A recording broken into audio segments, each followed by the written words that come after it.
हजरत अब्दुल्ला इब्न अब्बास रज़ी अल्लाह ताला अन्हु से पूछा गया अहले सुन्नत कौन है, तो फरमाते हैं तफदील शेखैन, जो अबू बकर और उमर को फजीलत दे, वो तौकीरुल खतनैन, और सरकार के दोनों दामादों की ताजीम करें। शेखैन कहते हैं अबू बकर और उमर को, खतनैन कहते हैं उस्मान और अली को रज़ी अल्लाह अन्हुम अजमईन। हजरत अब्दुल्ला इब्न अब्बास कहते हैं तफदील शेखैन और वो तौकीरुल खतनैन व ताज़ीम क़िबलतैन, अस्सलातु अलल जनाज़तैन, अस्सलातु खल्फल इमामैन, तर्कुल खुरूज अलल इमामैन, अल मस्हु अलल खुफ़ैन, वल कौल बिल क़दरैन, वल इमसाक अनिश शहादतैन, व अदाउल फरीज़तैन। फरमाया 10 बातें जिसमें होंगी वो सुन्नी है। और पहली बात यह कि अबू बकर और उमर को रज़ी अल्लाह अन्हुमा को फजीलत दे, फजीलत दे, अफजलियत दे, अफजलियत दे, अफजलियत दे। यही बात हजरत इमाम अबू हनीफा ने बयान की है कि तफद्दुलुश शैखैन व हुब्बुल खतनैन, कि अबू बकर और उमर को फजीलत देना और बाद के दोनों दामादों से मोहब्बत करना, यह अहले सुन्नत है। तो ये तो आप अगर ये फरमाएं कि फजीलत देना ये क्या निकाला है, मैंने कहा ये क्या निकाला नहीं, ये सुन्नी होने के शराइत और प्रिंसिपल हैं। एक सवाल का जवाब दूं आपको।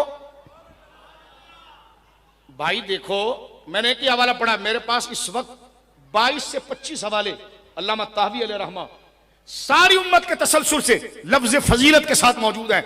हम मुनाजरा मुबाहिसा नहीं चाहते, हम बात करना चाहते हैं। बात वायरल हुई है, आपको सैयद समझकर लोग अकीदत में गलत अकीदा ना सीख लें, इसलिए हम आपकी सियादत, आपके सैयद होने का अदब कर रहे हैं और यह समझ रहे हैं कि सैयद साहब के पांव में कीचड़ लग गया है, हम उसे साफ कर रहे हैं। लेकिन सैयद साहब ये गलत अकीदे से आप रुजू करेंगे, क्योंकि यह अकीदा हमारे बाप दादाओं का नहीं था, यह पीर महली शाह साहब का नहीं था, यह गौसे आजम का नहीं था, यह दाता साहब का नहीं था, यह मौला अली का नहीं था। तो सैयदों को तहरुल कादरी के पीछे जाने की जरूरत नहीं है, सैयदों को सैयदों के पीछे जाने की जरूरत है।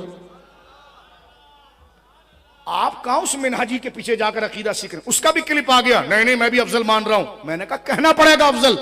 सुन्नियों में रहकर अगर सुन्नी अवाम को शिकार करना है तो फिर यह शिकार तुम्हारी नहीं, ये 4 यारों की तैयार कर दी हुई भोली भोली भेड़े हैं कि जो जिस बोली से यह हांका जाता है वो हक 4 यार और पिल्टन पाक का नारा है। जिस लोरी से ये प्यारी प्यारी भोली भोली सुन्नी भेड़े जिस बात से मुतासिर होकर लपकी हुई आती है वो बोली है नाराए तहकीक, नाराए तहकीक, नाराए हैदरी।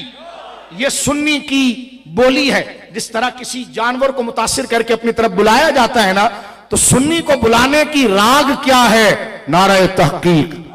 तो अब आप गौर कीजिए बात यहां पर। अब मेरे दोस्तों देखो, मैंने हजरत सैयदना इमाम आजम को पढ़ दिया, हजरत अब्दुल्ला इब्न अब्बास को पढ़ दिया, हदीसें पढ़ दी। अब यहां पर बात खत्म हो रही है हजरत सैयदना पीर महली शाह साहब के आखिरी फतवे पर।